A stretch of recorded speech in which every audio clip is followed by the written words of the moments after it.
All right, welcome back to the channel. In this video, ode to the great ones and big time warning to Errol Spence that problems could be brewing based off what just happened to Deontay Wilder. Let's talk about that in this video.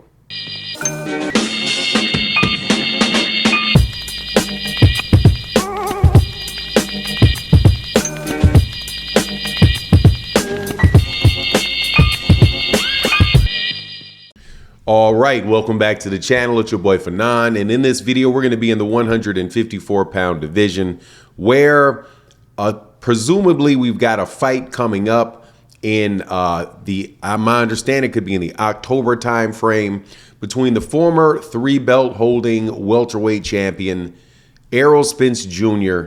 and the current unified 154-pound champion WBC and WBO, Sebastian Fundura. And it is a fight that some boxing experts, and I did a video about this before, said made them very nervous, but that nervousness has jumped into real worry after the fight that took place this weekend between Deontay Wilder and Zhang. Now, before I get into the details of it, let me welcome you back to the channel. If you are new to the channel, please accept my invitation to hit the subscribe button, hit the bell icon so you can be notified of when we release more videos. And if you're a longtime subscriber and supporter of the channel, thank you very much. It really does mean a lot. But let's get into this because, you know, Deontay Wilder got beat up real bad. Well, at least he didn't get beat up real bad, but he took a shot and he took it real bad. 2 shots, fight over against Zhang this weekend in Saudi Arabia. And it is something that I saw coming. You know, most people that are familiar with me on the channel know that I'm not one of these people that are going to tell you I'm not a fan of boxers. Then I'm just a fan of boxing. I'm not a fan of boxers. I put a Twitter tweet up there about that. And I just think that that is one of the more, pompous and BS statements that is out there that boxing fans use on a regular basis. I don't see how in the world you can be a fan of a sport without being a fan of the people that play the sport. And I don't see how you can truly separate yourself from being a fan of one fighter or another. I'm not saying that there's no fighter, that there's no times you can watch a fight and you don't have a horse in a race. Unless you're a trainer, or a fighter themselves that really is just competing for themselves. Those people can say, hey, you know, I'm a fan of the sport. I'm not a fan of a particular boxer. But even then, if you quiz people enough, you know they have fighters that they like, personalities in the game that they don't like. It's just being honest. And if you're saying that that's not the case with you, more than likely, you know, you're just kind of trying to virtue signal.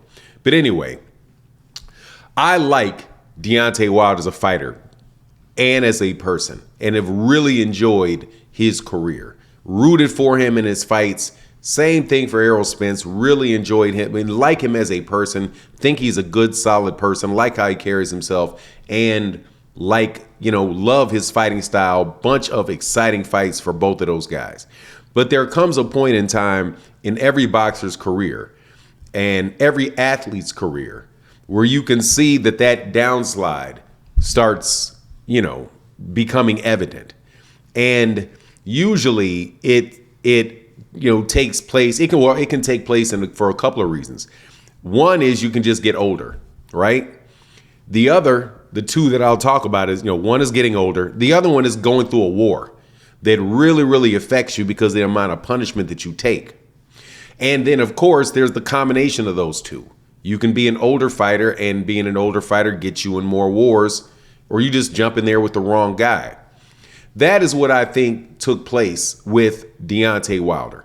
I think Deontay Wilder is extremely talented fighter, and was able to do what he did by, from time of winning an Olympic bronze medal very soon into the sport after only, boxing for 2 years, winning an Olympic bronze medal, to becoming a world champion, after only fighting, I don't know how long, it's 7 years or something like that, but just not a long time in the sport. That is really, really speaks volumes to his athleticism and his physical talent, right? However, with a war with Tyson Fury, or 2 wars with Tyson Fury, right, where he winds up getting stopped in both of those fights and getting up to the age of 38 years old or wherever he is now, it's clear that that's just not there anymore. And it showed in a very, very real way by getting clipped by a shot on the nose or across the front of the face that really wobbled him. And kind of, I think he lost his head, and then he got hit with that big shot with Zhang that says, okay, the good days are behind. You set your goal to make the money for your daughter. You made the money for your daughter. You got a couple extra paydays out the door just to see if you still had it. Time to set it down. Well, we have a likelihood of the same thing happening with Errol Spence Jr., with Sebastian Fundora, because the makeup is the same. You have a guy that also, like Deontay Wilder, started very late in the sport, but because of his athleticism and his unique abilities, was able to get to the Olympics. I think he made it to the quarterfinals of the Olympics. Not after not having fought very long, wins titles, but he has several wars. Right, Sean Porter being a war. Kell Brook, well, I think Kell Brook to a certain extent was a war. Then you have, of course, what happened with Terrence Crawford. And now you have him going in and fighting in a scenario that's eerily similar to Zhang, where he's fighting a guy that is just enormous in Sebastian Fundora, and somebody that is definitely going to be coming to land a lot of shots. And somebody that, in his last fight looked like he knew how to really land a lot of jabs. So, this is a fight that, and I did a video earlier that Greg Hackett said that, and I got a lot of respect for Greg Hackett, who does a lot of videos. He has his own YouTube channel, trains out of the gyms, as a trainer out of the gym and a fighter out of the gyms in Philadelphia, often on YSM Sports Media's channel. So definitely go check them out. They said that he didn't really like this fight for Errol. And, I said the same thing when I was like, hey, I would prefer him to fight Ryan Garcia. I would love for Errol to fight Ryan Garcia, but because I just don't know what that is going to look like at 154. And also, of course, besides the wars in the ring that Errol has gone through, is the wars with his body that he's had outside the ring. That car accident was something serious. Now, to his defense, he sounds a lot better now than he did in the lead into the couple days before the fight, going in with Terrence Crawford, where people were saying he sounded like he was slurring his speech and different things like that. Well, now I've been listening to him speak, watching for that, and it definitely seems more clear. Maybe, some of it was the fact that he had to keep draining weight, and staying down in weight. That definitely could have had something to do with it. And then, of course, the injuries, but all in all, man, it's kind of a funny situation, man. I still really wish he would fight Ryan Garcia, because all he got to do is duck a left hook with that one. But then again, who knows if Ryan's going to be available anytime soon, depending on what's happening with what's going on with him in his case with the New York State Athletic Commission. But anyway, I just thought I would share that information, have that conversation. Please let me know what you think in the comment section.